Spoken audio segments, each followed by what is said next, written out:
नमस्कार दोस्तों, मैं बिरजू सर और हमारे YouTube चैनल में आप सभी का स्वागत है। जैसा कि आप लोग एक हमारा लेक्चर ले चुके हैं ऑलरेडी रीजनिंग का। आप लोगों को पता है मैं रीजनिंग जो है आपको कंटिन्यू पढ़ा रहा हूं, जो कि हमारे एसएससी एग्जाम, आपका यूपी बीडीओ ग्राम विकास अधिकारी का एग्जाम काफी हेल्पफुल रहेगी उनके लिए ये। तो रीजनिंग जो है ना, आप लोगों को पता ही है रीजनिंग क्या होती है। रीजनिंग इसमें क्या होता है कि आपको पता है कि एग्जाम में ये 100 मार्क का मान लो कोई एग्जाम है, उसमें से जो मैं आप लोगों को पहले से बता चुका हूँ ऑलरेडी, जो कि 25 नंबर की यानी 25 मार्क की, ये हर चाहे वो यूपी का एग्जाम हुआ, यूपी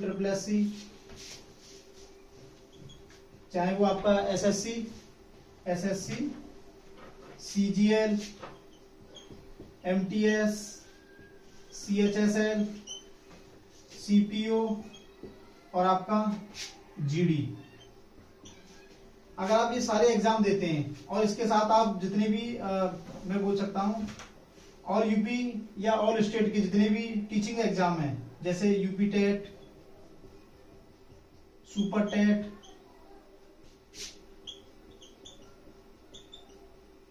और सी टेट, तो ये जितने भी एग्जाम्स हैं उन सब में जो है आपको रीजनिंग का कहीं ना कहीं आपको पोर्शन मिलेगा, उनके क्वेश्चंस मिलेंगे। तो आप जो है ना रीजनिंग अगर अच्छी तरह से पढ़ते हैं तो मैं कहता हूं आपका कोई भी एग्जाम हुआ आप उसको आसानी से फाइट कर सकते हैं। तो सबसे पहले जो मैं आपको पढ़ा रहा था, मेरा जो फर्स्ट लेक्चर हुआ था आप लोगों ने देखा होगा काफी अच्छी तरीके से, जो मैंने आपको बताया था वर्णमाला। रीजनिंग का जो सबसे बेसिक स्टार्ट होता है, जो आपका जो फर्स्ट चैप्टर है वो है वर्णमाला। ये मैं आपको पहले ऑलरेडी बता चुका हूं। इसको हम लोग इंग्लिश में बोलते हैं अल्फाबेट्स। ये हमारा फर्स्ट चैप्टर रहेगा, वर्णमाला अल्फाबेट्स। इसमें क्या है कि आप लोगों को पता पहले से पता ही ऑलरेडी कि जो हमारी अंग्रेजी में जो वर्णमाला होती है, जो इंग्लिश जो अल्फाबेट्स होते हैं उनकी संख्या 26 होती है, 26, जो आप लोगों को मैं बता चुका हूं और आप लोगों को ये पता भी है। इसमें कोई बताने वाली कोई बड़ी बात नहीं है। हम लोग ए से स्टार्ट होते हैं और जेड तक जाते हैं। ये टोटल इनकी संख्या होती है 26। अब वही मैं ये भी बता चुका हूं आप लोगों को, जो हमारा प्रथम अर्धांश होता है, यानी कि जो वर्णमाला अंग्रेजी का जो प्रथम अर्धांश होता है, प्रथम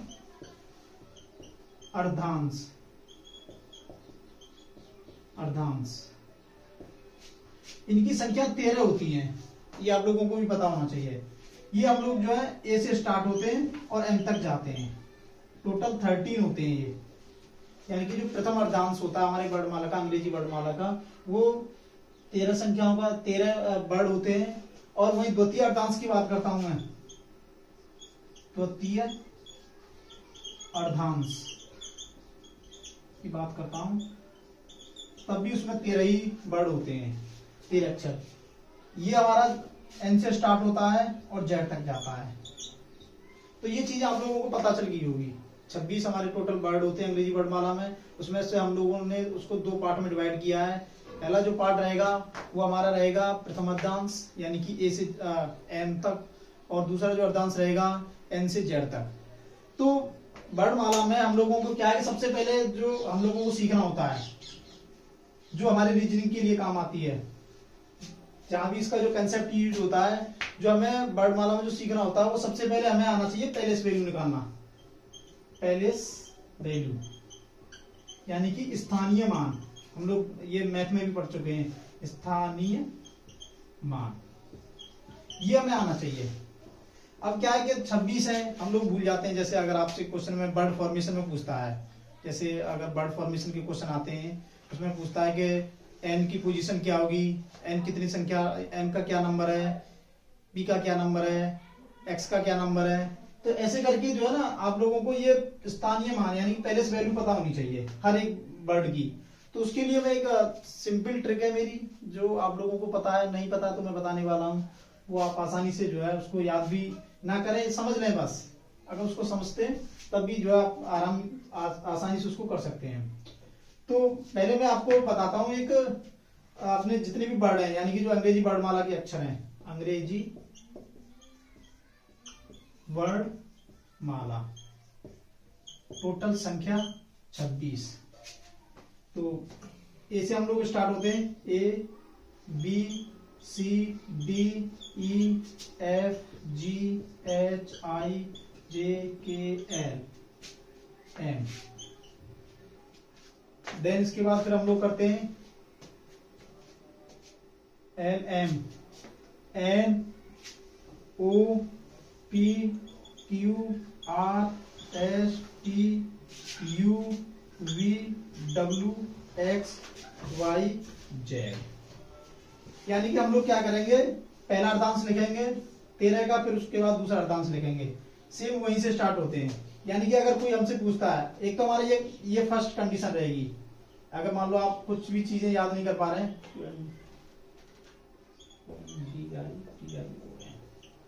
प्रथम कंडीशन ये रहेगी।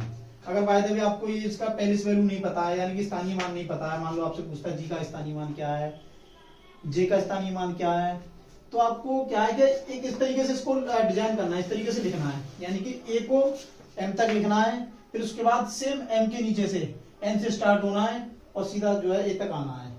यानी कि एम के जस्ट अपोजिट, यानी कि हम लोग कह सकते हैं ए का जस्ट अपोजिट रहेगा जेड, बी का जस्ट अपोजिट रहेगा वाई, सी का एक्स, डी का डब्ल्यू, ई का बी, एफ का यू, टी का टी, जी का टी, एच का एस और आई का आर।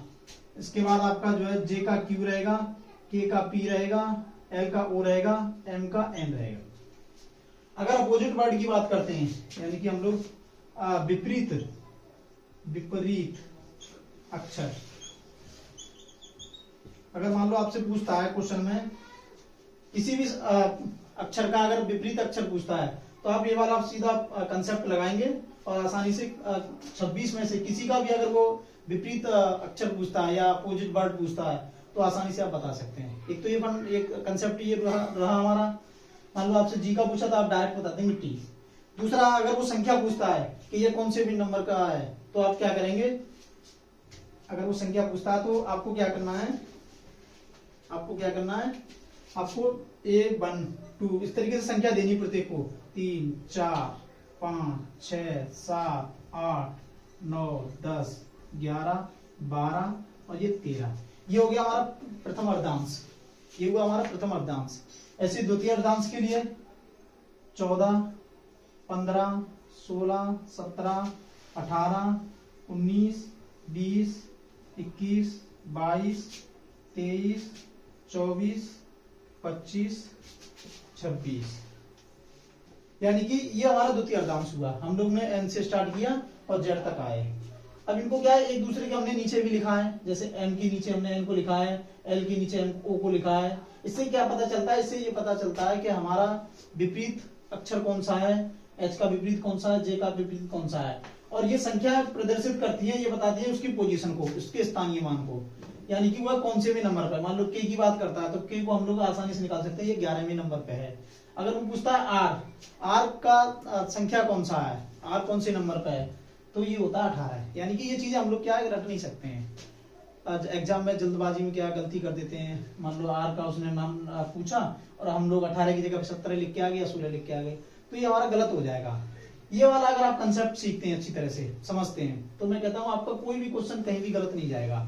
आप इसी से सारे जितने भी वर्णमाला के जो हमारे मिसिंग, जो मैं आपको बता चुका हूँ, जो हम लोग सीरीज करते हैं श्रृंखला, उसमें क्या है कि ए दे दिया, बी दे दिया, सी दे दिया, फिर उसमें से आगे का पूछेगा कि आगे कौन सा वर्ड आएगा, या फिर वो जो है आपसे न्यूमेरिकल भी पूछ लेगा, G20 F20 F5 इस तरीके से पूछेगा, यानी कि लास्ट तक जाएंगे हम लोग। तो वहां भी जो है ये हेल्पफुल रहेगा। अगर मान लो कोई मिसिंग वर्ड है, जैसे कोई सीरीज दे रखी है, उसमें संख्याओं को मिस कर रखा है, या वर्ड को अक्षर को अगर मिस कर रखा है, तो हम लोग आसानी से इसी की हेल्प से पता कर सकते हैं कि यह संख्या कौन से में फिल होगी या कौन से में ये वर्ड आएगा। अभी मैं इसके एग्जाम्पल बताऊंगा आपको, कोई दिक्कत नहीं। अभी पहले आप ये समझ लीजिए, अगर ये समझ में आ गया तो फिर मैं इसका ही दूसरा एक और कंडीशन बताता हूँ, वो भी आसान है शॉर्ट ट्रिक में। ये तो रहा एक लॉन्ग ट्रिक, लेकिन ये भी आसान है। आप जब भी एग्जाम देने जाते हैं, एग्जाम में आपको रफ शीट मिलती है, सबसे पहले आप यही लिख लिया करो रीजनिंग। अगर आप मान लो आपके एग्जाम में आती है, तो सबसे पहले आप यही नोट कर लो एक कॉर्नर में, पेज के में, जो भी रफ शीट मिली है, इस तरीके से उनके अपोजिट वर्ड लिख लो। इससे क्या है कि आपको आसानी रहेगी। अगर वो पूछता है जे का अपोजिट वर्ड क्या है, क्यू, आसानी से कोई भी 26 में से किसी का भी पूछता तो आप आसानी से बता सकते हैं। चलो ये तो रहा एक कंसेप्ट। अब दूसरा मैं आपको बताने वाला हूं इसका और आसान तरीका, जो ये भी नहीं लिखना पड़ेगा आपको ये भी नहीं लिखना पड़ेगा। तो ये आप आराम से नोट कर लीजिए या स्क्रीनशॉट ले लीजिए, फिर उसके बाद मैं दूसरा बताता हूँ। ठीक है, तो आपने इसका स्क्रीनशॉट ले लिया। ठीक है, मैं इसको रफ करता हूँ अभी। उसके बाद इसी का मैं जो है एक आसान तरीका बताता हूँ, ये भी नहीं लिखनी पड़ेगी आपको। हम लोगों ने देखा होगा कि जैसे हमारी ये वर्णमाला 26 है, इसमें क्या है कि हमें बीच वाले वर्ड लेने हैं, ई जे ओ टी वाई। ये मैं आपको बता चुका हूं पहले वाले लेक्चर में, इजोटी। इसमें क्या होता है कि इसमें हम लोग क्या पहचानते हैं, यानी कि ई की पहले वैल्यू हमारे पास 5 रहती है, जे की पहले वैल्यू 10 रहती है, ओ की 15 और टी की 20 और वाई की 25। एक तो ये कंसेप्ट है। इससे क्या होता है कि ये हम लोग कहाँ यूज करते हैं, मान लो ई से पहले कौन सा आता है, ई से कौन सा पहले आता है, डी। हम लोग कह सकते हैं ई 5वें नंबर पे तो डी चौथे नंबर पे होगा। अगर ई के अगला वाला आएगा तो कौन सा आता है, एफ, तो हम लोग कह सकते हैं कि एफ की वैल्यू 6 रहेगी। ऐसे ही ओ टी वाई, वाई का अगला जेड या वाई से पहले एक्स, यानी कि एक्स आपका 24वें नंबर पर रहेगा, वाई 25वें पर रहेगा और जेड 26वें पर रहेगा। ऐसे ही एक तो ये वाला फंडा रहेगा, इसको आप लिख लीजिए इजोटी, इसको आप भूलना मत, क्योंकि क्या है कि पूरी सीरीज लिखने में हमें टाइम लगता है। इजोटी लिख लिया, फिर उसके जो पास वाले जो वर्ड रहते हैं उससे हम लोग आसानी से पहचान सकते हैं कि ओ के बगल में ये आता है, टी के बगल में ये आता है। ठीक है, एक तो ये हुआ, चलो ठीक है, ये भी लिख लिया। दूसरा बताता हूँ, एक आप लोगों ने देखा होगा, एक खांसी की दवा आती थी, जो आप लोगों ने आसानी से उसको जो है मार्केट में लिया भी होगा या यूज भी किया होगा, सिपिलोरेक्स, यानी कि SF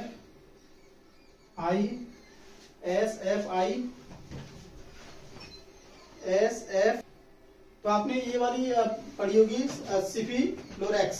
तो इसमें हम लोग क्या लिखते हैं, SFILORUX।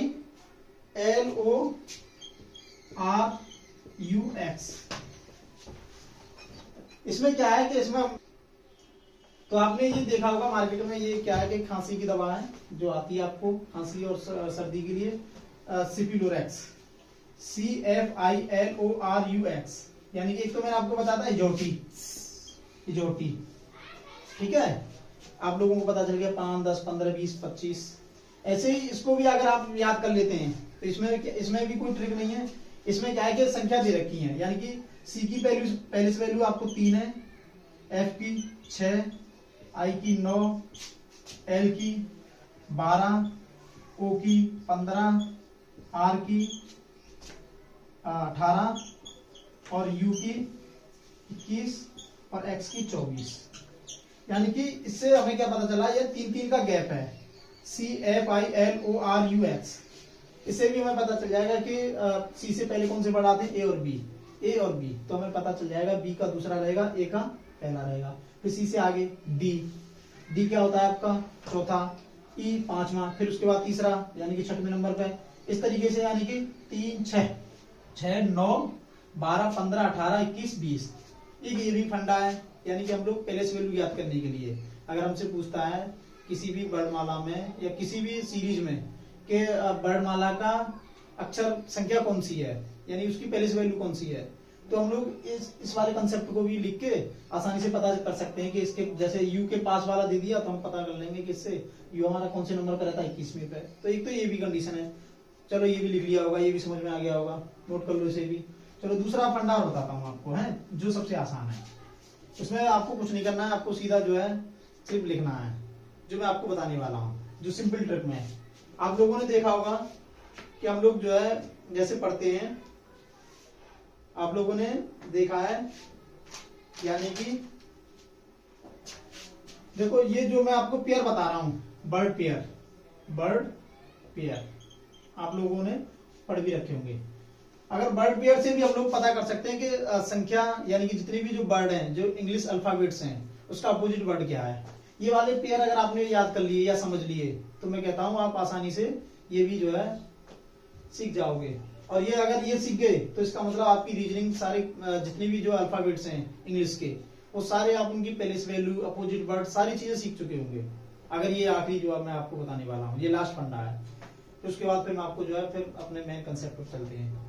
तो बर्ड पेयर, अगर बर्ड पेयर की बात करता हूं मैं, तो देखो ए जेड, एक तो ये पेयर होता है, इसको बोलते हैं हम लोग 1।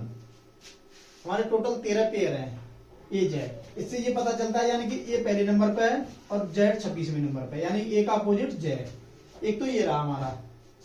फिर दूसरा बी बाई, बी बाई यानी कि ये हमारा दूसरा पेयर है, बी बाई, बाई यानी कि ए जेड बाई, बी बाई, ये दूसरे नंबर पे है।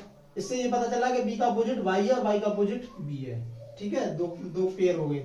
तीसरा पेयर आपने एक बार पढ़ा होगा लव, LOVE, जो हर कोई करता है, हर कोई इसके पीछे भाग रहा है। ठीक है, लव, ये भी जो है ना एक पेयर बना रहा है। लव जो है ये हमारा तीसरे नंबर का पेयर बनाएगा और वी हमारा चौथे नंबर का पेयर बनाएगा, यानी कि L का अपोजिट O और B का अपोजिट E। टोटल हमारे कितने पेयर हो गए? 4, यानी कि 4 जोड़े हो गए। टोटल हमारे पास 26 बर्ड हैं, तो 26 का कितना पेयर बनेगा? 13 पेयर बनेंगे। ठीक है, चलो फिर उसके बाद आते हैं हम लोग 5वां और 6वें पेयर की बात करते हैं। आपने देखा होगा, आप शर्ट पहनते हैं, मैं भी पहनता हूँ शर्ट, आपने स्पेलिंग भी पता होगी कि आती है। तो शर्ट की जो स्पेलिंग होती है SHIRT, आपने पढ़ी होगी आसानी से, आप यूज भी करते हैं, शर्ट पहनते हुए। तो शर्ट के अगर 2 पहले वर्डों को लेते हैं, अक्षरों को लेते हैं, तो ये हमारा कौन सा पेयर बनाएगा? 5वें नंबर का 5वां पेयर हो जाएगा, यानी कि एस का जस्ट अपोजिट क्या होता है? एच। अगर वही आगे चलता हूं IR, तो ये हमारा रहेगा 6वें नंबर का पेयर। यानी कि हमने कितने पेयर कर लिए?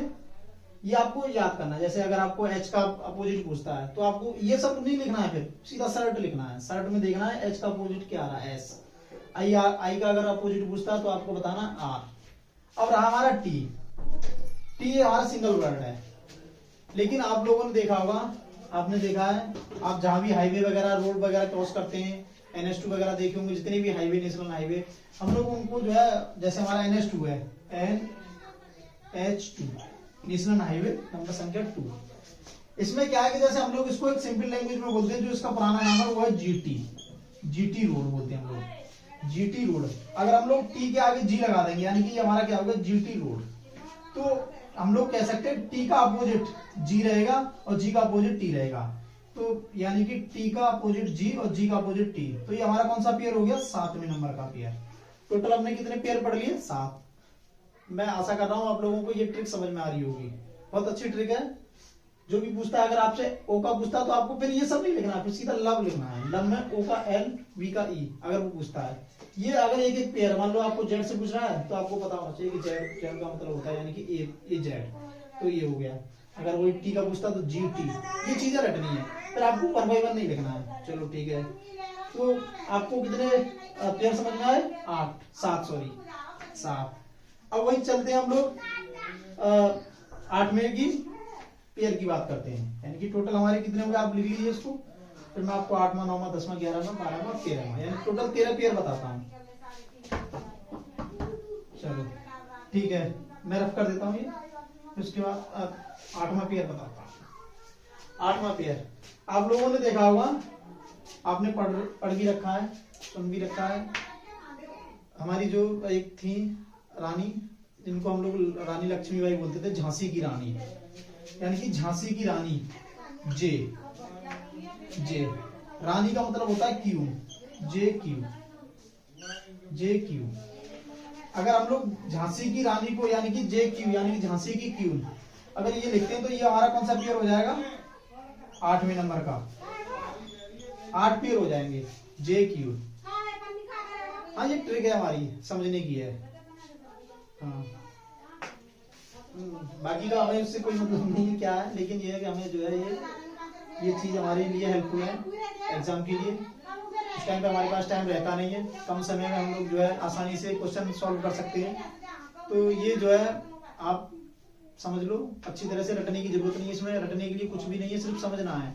अगर ये समझ में आ गया तो मैं कहता हूँ आप आसानी से जो है एग्जाम क्रैक कर लोगे। और सबसे ज्यादा अगर आपको वर्णमाला समझ में आ गई, यानी कि जितनी भी अल्फाबेट्स हैं उनकी प्लेस वैल्यू पता चल गई, उनकी अपोजिट वर्ड पता चल गया, या हम लोग जैसे राइट, लेफ्ट, दायां बायां, ये वाला कंसेप्ट समझ में आ गया तो मैं कहता हूँ आप जो है ना रीजनिंग आपकी मजबूत हो जाएगा, आपका बेसिक मजबूत हो जाएगा। फिर उसके बाद फिर आपको आगे जितना भी चैप्टर जो भी आप पढ़ेंगे रीजनिंग में, फिर वो आपके लिए बहुत आसान हो जाएंगे। मैं कहता हूँ आप ये 2 लेक्चर 2 बार 3 बार 4 बार आप देखिए। हमारे चैनल को लाइक भी कीजिए, शेयर कीजिए, अपने दोस्तों को सब्सक्राइब कीजिए, जिससे कि उनको भी पता चले कि हमारे यहाँ लगातार SSC, CGL, MTS, आपका CPO, CHL और UP SSC ग्राम विकास अधिकारी की जितने भी रीजनिंग की क्लासेज हैं वो सब इसमें कंबाइन चलाई जा रही है। ये कोम्बो क्लास है हमारी। इसमें अगर आप पढ़ेंगे तो आप सारे एग्जाम के लिए आसानी से अच्छी तैयारी कर सकते हैं। और इसी के साथ हमारे एक रवि सर भी हैं जो आपको जो है मैथ पढ़ा रहे हैं। मैथ में पहला चैप्टर उनका परसेंटेज क्या है कि आपको पता है, अगर आपको परसेंटेज मैथ में समझ में आ गया तो आप समझना कि मैथ सारा कर लोगे। ऐसे ही ये वर्णमाला है। तो 8 पेयर समझ में आ गए। चलो मैं अपने कंसेप्ट पे आता हूँ, अपना जो मैं आपको बताने वाला हूँ। तो ये हो गया आपका 8वां पेयर। अब मैं 9वें पेयर की बात करता हूँ। 9वें पेयर में आप लोगों ने देखा होगा जैसे जो लेडीज या महिलाएं वगैरह होती हैं, उनके क्या होता है, कहीं जैसे चोट वगैरह लग जाती है पैर में, हाथ में, कहीं भी, तो उनके मुंह से किस तरीके की आवाज निकलती है? आप सोचो किस तरीके से निकलती है। करती है ना उफ उफ, यानी कि उफ बोलती है ना। अरे मेंस का छोड़ो, यानी कि उनके मुंह से इस तरीके की आवाज निकलती है, उफ बोलती है जब उनकी कहीं लगती है चोट या पैर में कहीं भी। तो ये उफ का मतलब हुआ हमारा 9वां पेयर, यानी कि यू का अपोजिट एफ और एफ का अपोजिट यू। ठीक है, समझ में आया? ओके, ठीक है, ये हो गए हमारे 9 पेयर। अब इसके बाद आ जाओ 10वां, 11वां, 12वां। 10वां पेयर आपको पता है, बीच में हम लोग जैसे हमारी जो श्रृंखला जो मैंने आपको बताया था, जो प्रथम अर्धांश है वो हमारा एन पे एंड होता है, और जो द्वितीय अर्धांश है वो एम पे स्टार्ट होता है, यानी कि एन एम, एन का अपोजिट एम और एम का अपोजिट एम। तो ये हमारा कौन सा रहा? 10वां पेयर रहा। चलो, चीजें समझ में तो आ रही हैं आपके? सही है। फिर उसके बाद आपने देखा होगा, एक नाम पढ़ा होगा पीके। आपने मूवी भी देखी होगी पीके। पीके मूवी देखी होगी? अरे हाँ देखिए भाई पीके, पीके, या इसको आप चाहे तो केपी भी लिख लो, अगर आप जिसको केपी से समझ में आ रहा है केपी, ये तो मेरे हिसाब से पीके सबने मूवी देखी है। अगर ये वाली मूवी आपने देखी है पीके, तो ये हमारे हेल्पफुल हमारे लिए रहेगी ये 11वें पेयर के लिए, यानी कि पी का अपोजिट के और के का अपोजिट पी। ये हमारा कौन सा पेयर रहा? 11वां। मूवी ठीक है, देखिए अच्छी लगी, वो हमें पता है, लेकिन ये हमारे लिए कहाँ फायदा आ रहा है उसका? यूज हम लोग यहाँ कर रहे हैं इसका 11वें पेयर के लिए। अगर क्वेश्चन में आपसे डायरेक्ट पूछता है कि के का अपोजिट वर्ड क्या है, तो आपको क्या याद करना है? अरे वही मूवी याद करनी, पीके। पीके का मतलब पीके, यानी कि के का अपोजिट पी। बस इसके बाद मूवी में क्या हुआ, कुछ जो हुआ उसे भूल जाओ। हाँ बस ठीक है। तो 11 पेयर हो गए हमारे। चलो, फिर उसके बाद आपको पता है जो हम लोग लास्ट वाले जैसे पढ़ते हैं, जैसे हमारा 11वां हो गया, 12वां और 13वां। जब हमारा ए का अपोजिट क्या था? जेड, तो बी का अपोजिट हमारा बाई हो जाएगा, जो मैं आपको बता चुका हूं, बी बाई। ये हमारा पहला था, ये दूसरा था। ऐसे ही लास्ट में डी डब्ल्यू, यानी कि डी डब्ल्यू कह लो इसको। डी का अपोजिट क्या हो जाएगा हमारा? डब्ल्यू। ये हमारा कौन सा पेयर रहेगा? 12वां। इसके लिए भी कंसेप्ट है, कोई दिक्कत नहीं, मैं बता दूंगा, है। ये डी डब्ल्यू और एक्सएल। एक्सएल जैसे हम लोग कोई भी शर्ट वगैरह मार्केट से खरीदते हैं, उसका साइज क्या है? एक्सएल, एल है, तो एक्सएल साइज भी होता है। तो ये हमारा लास्ट वाला पेयर रहता है 13। ऐसे करके हमारे सारे 13 पेयर कंप्लीट होते हैं। अगर ये 13 पेयर आपने रट लिए क्या समझ लिए, समझ में आ गए होंगे आपको, तो मैं कहता हूं आपको कुछ भी नहीं करना है, कुछ कोई भी वर्णमाला नहीं लिखनी है, इसी लेके जेड तक नहीं लिखनी है, ना उनकी नंबरिंग करनी है, ना उनका अपोजिट वर्ड याद करना है। सिर्फ आपको ये 13 पेयर याद करने हैं, समझने हैं बस। और वो भी मैंने आपको एक शॉर्ट ट्रिक के साथ बताया है। तो ये चीजें आप जो है थोड़ा समझ लो, और ये आपके लिए बहुत हेल्पफुल रहेगा एग्जाम के लिए। ठीक है, तो ये चीजें समझ में आई। अब उसके बाद में आपको जो है मैं अपना जो पढ़ाने वाला था, जो मैं पढ़ा रहा था आपको वर्णमाला में, ये मैं रब कर देता हूँ।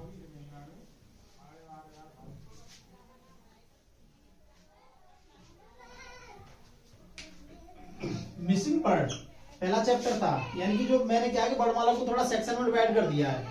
4 सेक्शन में डिवाइड किया है। जो पहला सेक्शन था वो मेरा था मिसिंग वर्ड, यानी कि अगर ये चीजें आपको आती है, इसमें से 3 से 4 नंबर का आसानी से आता है मिसिंग वर्ड का। मिसिंग अल्फाबेट्स सीरीज, ये मेरा पहला सेक्शन था, मिसिंग अल्फाबेट सीरीज। मिसिंग का जैसे आपको पता चल रहा है, मिसिंग मीन्स होता है लापता या गुम या खो जाना या वहां से मिस होना। यानी कि कोई सीरीज दे रखी है, 4 संख्या दे दी, फिर उसके बाद डॉट डॉट करके फिर अगली सीरीज, फिर आगे का कंसेप्ट, यानी कि लापता। अल्फाबेट्स का मतलब वर्णमाला या अक्षर यानी कि जो हमारी वर्णमाला जो हमें दे रखी है उसमें चीजों को क्या कर रखा है, मिस कर रखा है। श्रृंखला, ये हमारा पहला चैप्टर था। अब इसको भी क्या है कि मैंने 4 भागों में डिवाइड किया है, जो मेरा खुद का फंडा है। बाकी का तो आप बुकों में पढ़ते होंगे वो चीजें, ठीक है, वो भी अपने हिसाब से बता रहे हैं। तो मिसिंग अल्फाबेट्स में सबसे पहला जो था, जो हमारा सेक्शन था, यानी कि जो पॉइंट था, वो था इक्वल नंबर सीरीज, यानी कि समान संख्या। ये मैं बता चुका हूं आपको, समान संख्या श्रृंखला, इक्वल नंबर सीरीज। ये मेरा पहला चैप्टर का पहला पार्ट था। इसमें क्या होता है कि जो सीरीज क्या